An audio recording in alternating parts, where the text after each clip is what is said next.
izin Pak untuk mewawancari Bapak mengenai materi pengambilan keputusan.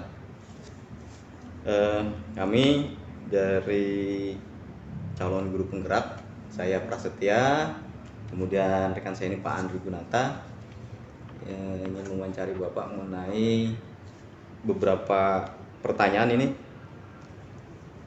Tentunya adalah sesuai dengan materi mengenai bujukan moral dan dilema etika. Mudah-mudahan Bapak berkenan untuk bisa menjelaskan atas pertanyaan-pertanyaan yang kami tanyakan ini. Ya, siap. Bersedia untuk ditanyakan. Baik Pak, terima kasih atas kesediaannya. Selanjutnya kita langsung saja ya Pak ya. Nah, untuk pertanyaan yang pertama, selama ini bagaimana Bapak dapat mengidentifikasi kasus-kasus yang merupakan dilema etika atau bujukan moral? Bagaimana Pak? Ya, baik. Untuk kasus hal tersebut memang kita harus tetap berdasarkan aturan-aturan yang sudah ada. Kita terapkan di sekolah ini, di mana keputusan itu menjadi suatu keputusan yang benar-benar yang diharapkan dan menjadi suatu keputusan yang valid. Keputusan itu yang pertama tadi kita mencari data, ya, mencari data yang benar-benar valid, ya. Apakah itu secara ketemu langsung, apakah kita menggunakan alat komunikasi, ataupun hal-hal yang lain yang dimana menjadi suatu dasar data untuk kita untuk menghimpun daripada kasus tersebut, ya.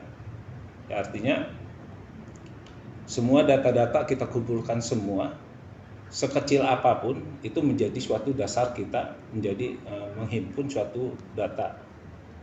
Nah, setelah data kita dapatkan, lalu kita mencari permasalahan atau indikator-indikatornya. Setelah indikator, ya, kita dapatkan, dan ini bukan menjadi suatu kepemimpinan kita. Saya ngambil bukan kepemimpinan absolut, ya, tapi kita kepemimpinan demokrasi, di mana saya sendiri juga memiliki waka yang dimana selalu bekerja sama dan memberikan suatu informasi kepada mereka juga, ya. Ya, walaupun yang bekerja di samping saya maupun wakil saya ataupun guru sekalipun, bahkan kalau memang kita membutuhkan informasi itu dari siswa ataupun juga lingkungan luar, eksternnya, ya itu yang harus kita juga lakukan supaya tadi benar-benar data tersebut menjadi suatu yang valid yang memang kita harapkan. Setelah kita kumpulkan data, lalu kita cari indikatornya, indikasinya, lalu kita proses di mana tadi saya katakan bahwa saya punya waka. Nah, saling kita berkomunikasi, ya. Setelah kita komunikasikan dan kita himpun sampai di mana data-data tersebut yang memang benar-benar yang valid, gitu. Dengan data tersebut dengan valid, berarti kita akan merumuskan suatu proses yang kita harus rumuskan bersama-sama. Nah, dan itu akan menjadi suatu keputusan. Baik. Ya, itu diantaranya. Lalu untuk mengidentifikasi kasus-kasus apakah itu dilema etika atau bujukan moral ini, bagaimana Pak untuk identifikasinya?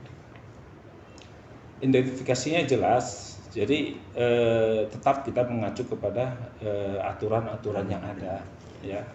Apakah itu tadi mengatakan moral, ataupun tadi kasus delima, ya. Itu kita harus kita tampik lah, ya. Kita tetap kita pada aturan yang ada, walaupun itulah yang kadang-kadang akan rancu kalau kita adanya suatu kedekatan, adanya suatu eh, hal-hal yang seolah terkait ya. Iya. Tapi tetap kita harus menjalankan kebijakan tersebut ya. Tapi tetap sampai di mana apalagi terkena tentang masalah rekan kita, guru ataupun murid ya. Bahkan itu kan sering terjadi. Kalau murid, orang tuanya kenal dengan kita ya, ini. Dan itu ya kita beri pengertian gitu ya. Kita karena udah sepakat ya, saya tadi kan kembali lagi kepada kita bahwa kita juga, saya punya rekan mitra waka-waka. Itu menjadi suatu keputusan yang kita harus jalankan. Tapi kita dengan memberi pengertian terhadap orang tua ya. Apakah anak tersebut kasusnya terlalu berat atau bagaimana? Ya artinya kalau kita di lingkungan lembaga kita itu ada keterbatasan ya. Mungkin di tempat lain akan lebih baik daripada Sini, gitu ya. di sekolah ini. Tapi semua itu tetap kita memberi pengertian kepada orang tua ataupun guru. Nah, kalau guru kita benar-benar harus mengembalikan kepada aturan-aturan yang ada ya. Kalau orang tua masih bisa kita pindahkan ataupun bagaimana kan anak tersebut ya, supaya lebih baik, bukannya memperburuk. Bahkan kita kadang-kadang sekolah negeri ini wajib gitu mengikuti perpindahan anak kemana gitu Pak. Bukan berarti kita pindah lepas, tidak. Harus kita minimal mantau gitu. Nah, kalau rekan-rekan guru kita kembalikan, dan kita juga tadi setelah data kita himpun, sudah kita akan proses, kita kan punya atasan. Nah, atasan itu kita konsultasi gitu. Kita masih banyak konsultasi. Konsultasi apakah kalau atasan kita itu KCD ya, Pak KCD kita bisa minta konsultasinya, ataupun nanti di pihak-pihak KCD yang lainnya. Ataupun nanti masih kesulitan, ya berarti kita bisa ke tingkat ke Pak Kadis. Gitu. Nah, tingkat di sana. Jadi seperti itu, ada tingkatan-tingkatan. Di mana ya tadi mengharapkan keputusan ini yang kita buat ini menjadi suatu hal yang diharapkan ya, supaya semua permasalahan ini berjalan dengan baik. Gitu. Baik Pak. Sebenarnya ini sudah ada beberapa yang sudah terjawab, tapi nanti bisa diulang kembali ya Pak ya. Penguatan lagi. Tadi sangat jelas sekali Bapak tadi menjelaskan ya, termasuk juga langkah-langkahnya, tahap-tahapannya. Nah, untuk selanjutnya yang pertanyaan kedua nih Pak. Selama ini bagaimana Bapak menjalankan pengambilan keputusan di sekolah Bapak, terutama untuk kasus-kasus di mana ada dua kepentingan yang sama-sama benar. Nah, ini pengambilan keputusannya lumayan agak tertantang nih Pak nih, menantang. Atau sama-sama mengandung nilai kebajikan. Yang misalnya tadi disampaikan yang satu merasa peduli gitu kan, nilai kebajikannya, yang satu lagi itu adalah tanggung jawab. Nah, di antara dua hal ini bagaimana Bapak ambil keputusan yang paling, terutama yang paling efektif ya? Seperti apa Pak? Boleh sampaikan contoh. Di mana harus ngambil keputusan dua-duanya benar gitu. Nah, ini yang mana nih yang didahulukan? Nah, itu. Dua-duanya benar. Iya. Kita tetap harus mengambil keputusan. Iya. Nah, kita sebagai kepala sekolah itu ada yang kategorinya sebagai kita harus melaksanakan keputusan prioritas. Iya. Nah, jadi kita dari kedua keputusan itu, mana skala prioritas yang lebih baik daripada keputusan keduanya. Jadi seperti itu. Jadi prioritaskan dulu, apalagi itu bersifat umum dibanding untuk kepentingan kelompok-kelompok ataupun pribadi apalagi ya. Nah, itu yang kita lebih dahulukan. Jadi keputusan yang lebih itu bersifat umum dan memang mengena kepada keseluruhan. Jadi seperti itu. Baik Pak. Mantap Pak. Kemudian langkah-langkah atau prosedur seperti apa yang biasa Bapak lakukan selama ini? Mungkin bisa mengulang kembali untuk memberikan penguatan. Sebenarnya tadi sudah ya Pak ya. Enggak? Ya, baik. Langkah-langkahnya yang jelas pertama kita ikuti lah tetap tahapan-tahapan itu, mencari data, terus kita mencari indikasi indikatornya. Setelah indikator kita, nah itu dia saya bekerja sama dengan wakil. Nah, di situ kita membuat suatu keputusan dan kebijakan. Ya, jadi langkah-langkah itu supaya memang benar-benar tadi kebijakan dan keputusan itu menjadi suatu semua yang diharapkan menjadi yang terbaik. Yang terbaik. Nah, Iya.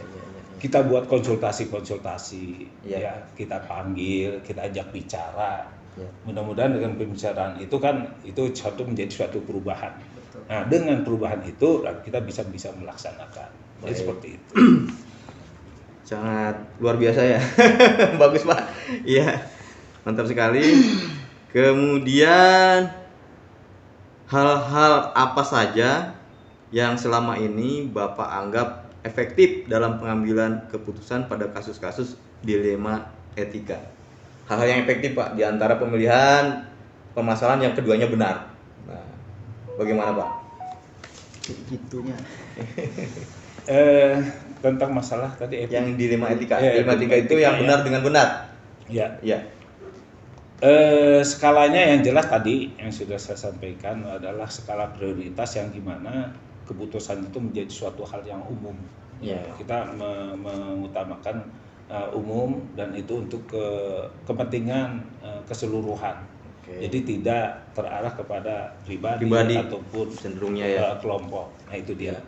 Jadi dengan menghimpun rekan-rekan, ya saya bekerja sama terus terang tidak bisa bekerja sendiri bersama Waka, Kakomli ataupun guru yang memang juga bisa menangani tersebut, yaitu diantaranya kita berkonsultasi dengan guru BK. Ya. Nah, BK ini juga berfungsi bukan hanya sekedar guru BK dan WP itu ke siswa, bahkan ke guru pun sekalipun dia harus masuk.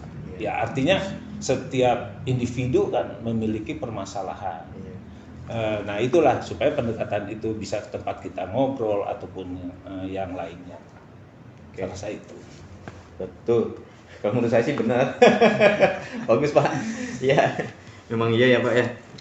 Agak sedikit dilema gitu, membuat dilema kalau keduanya itu adalah benar. Ya kan permasalahan kadang-kadang orang merasa selalu benar terus ya. Nah, itu Iya. yang agak sedikit Nah, itu. yang agak sulit malahan. Iya. Kalau umpamanya orang menyadari bagaimana kita menyikapi, bagaimana kita harus bijak lah, apalagi kita seorang guru ya, pendidik ini. Nah, itu harus benar-benar kita harus bisa melihat ke depan jauh ataupun melihat kita ke belakang sebagai pengalaman hidup, pengalaman organisasi ataupun apa. Nah, itu kan Benar sih.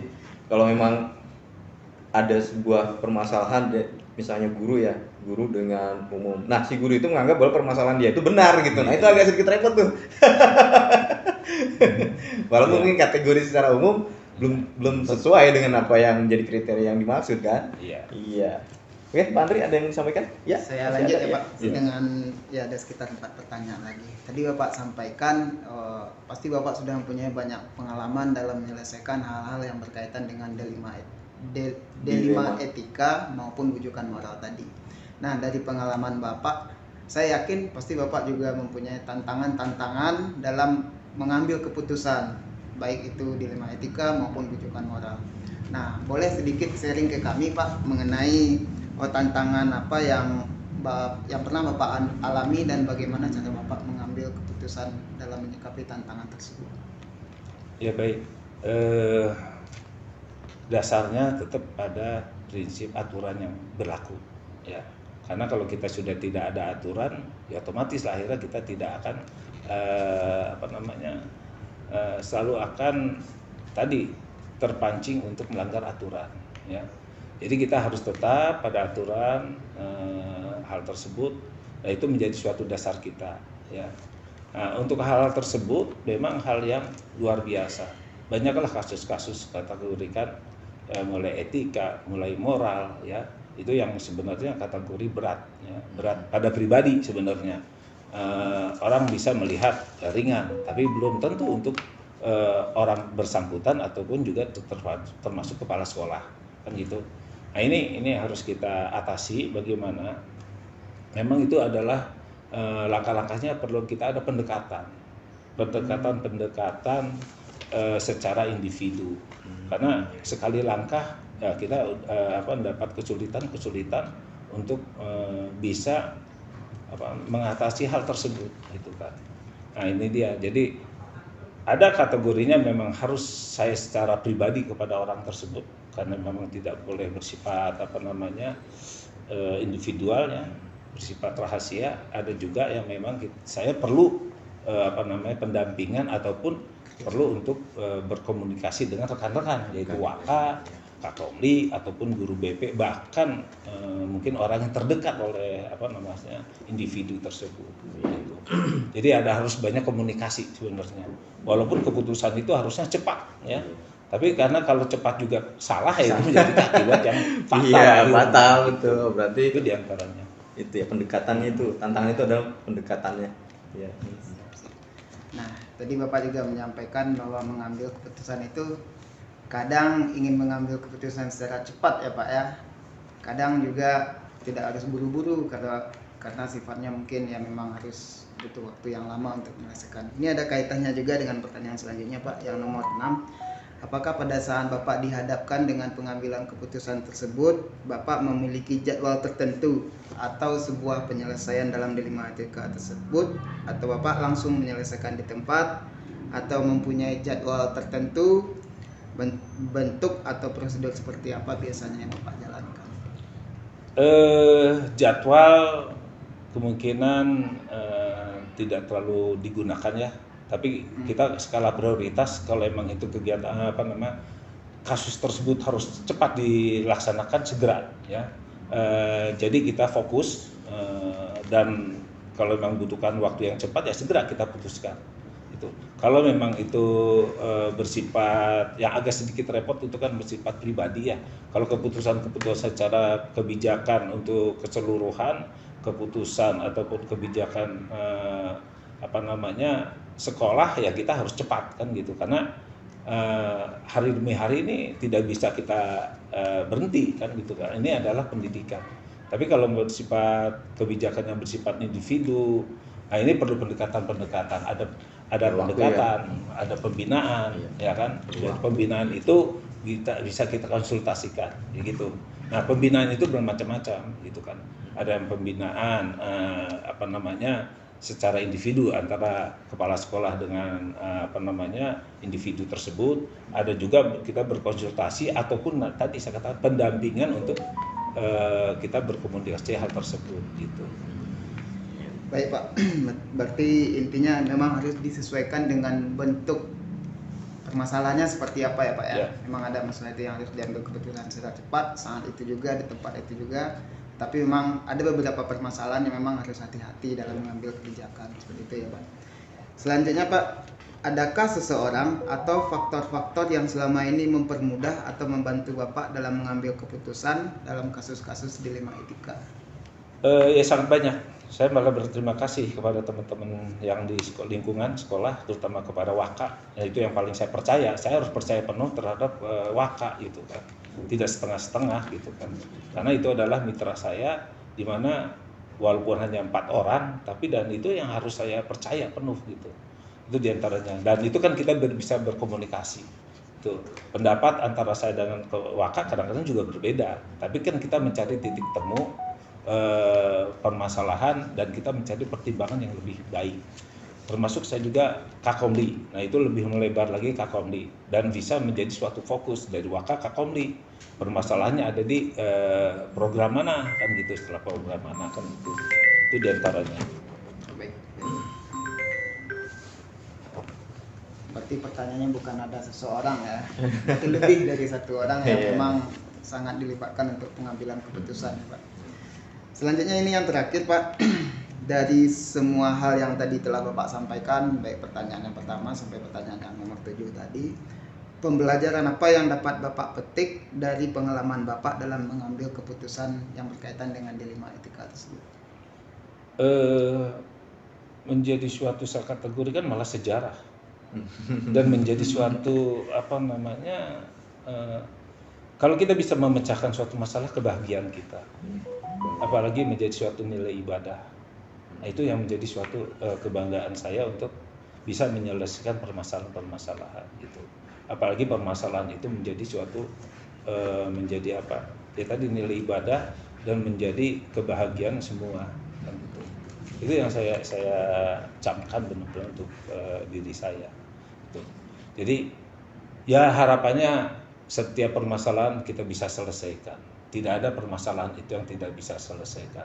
Cuman kadang-kadang itu tadi bisa cepat, bisa juga lambat. Waktulah yang kadang-kadang bisa akan menyelesaikan masalah tersebut. Itu. Tapi jangan sekali-kali kita menghindar masalah. Masalah akan mencari. Pasti. Akan Kalau nggak ada masalah kita nggak usah kerja, Pak. Karena adanya masalah makanya kita kerja ya, Pak. Dan kita menjadi dewasa dan menjadi orang yang bijak. Bijak ya. Iya. Baik Pak, terima kasih untuk sharingnya, menjadi pengalaman baru juga bagi saya pribadi. Iya. Kalau memang masalah itu memang harus dihadapi ya Pak ya. Yang tadinya kalau ada permasalahan kadang sering menghindar gitu. Tapi ternyata memang masalah itu memang harus dihadapi. Iya. Tentu ada trik-trik sendiri tadi Bapak sudah sampaikan, dan itu sangat pembelajaran berharga bagi kami seperti itu Bapak. Iya. Ada satu pertanyaan yang tambahan mungkin Pak ya Ya. dari saya. Seumpama ketika Bapak mengambil sebuah keputusan, kemudian di antara dua keputusan ini yang satu puas, yang satu tidak merasakan kepuasan gitu Pak. Artinya seolah-olah yang bersangkutan ini merasa keputusan yang Bapak ambil ini tidak berpihak pada dirinya gitu. Bapak bagaimana Pak ini? Saya jawab, itu berarti belum selesai masalah. Belum. Berarti masih ada permasalahan. Iya. Ya kan? Tapi ya tadi kita mencari titik temu. Ya, titik temu di mana apalagi terjadi 2-3 orang ya, bahkan kelompok. Nah, kita sampaikan gitu kan. Tapi tadi saya tidak bisa 100% sempurna untuk mengambil keputusan kebijakan tersebut. Tapi kita bisa ajak bicara. Selama kita masih bisa ajak bicara, mudah-mudahan semua permasalahan itu bisa selesai. Tadi memang tidak hal tersebut tuh nggak bisa secara cepat, butuh waktu. Ya kan? Seperti contohlah, kalau udah orang emosi kan nggak akan bisa kita bicara apapun tetap aja salah. Tapi kalau sudah kita cooling down, kita sudah tenang, akal kita sudah kategori udah sehat, sempurna, baru kita ajak bicara. Nah, mudah-mudahan permasalahan itu bisa teratasi. Yang keduanya juga, ya kalau umpamanya kan kita banyak cara lah, saya katakan. Di mana mungkin kalau secara langsung saya masih belum, tapi kita bisa mengutus orang yang lebih dekat kepada orang tersebut. Orang yang berpengaruh kepada orang tersebut, memberi penegasan keputusan ini tidak merugikan siapapun, ya. Jadi seperti itu. Dan itu kan kepentingannya, permasalahan itu ada pada pribadi masing-masing. Puas dan tidak itu ada di pribadi masing-masing. Jadi seperti itu. Iya. Itu aja tambahannya. Baik ya. Menarik sekali Pak untuk wawancara kali ini, luar biasa. Mungkin berdasarkan pengalaman Bapak yang sudah lama ya menjabat sebagai kepala sekolah, dan mudah-mudahan pengalaman Bapak ini juga bisa kami ambil hikmahnya, terutama mengenai pengambilan keputusan ini. Terima kasih atas kesediaan waktunya Bapak. Yep. Dan kami mungkin mencukupkan untuk wawancara ini sampai di sini. Dan sekali lagi mohon maaf jika ada perkataan atau pertanyaan yang mungkin mengganggu kenyamanan Bapak. Terima kasih Pak. Terima kasih. Baik Pak. Terima kasih. Selamat jadi kepala sekolah. Amin. Baik Pak. Terima kasih. Wassalamualaikum warahmatullahi wabarakatuh. Waalaikumsalam warahmatullahi wabarakatuh. Enggak.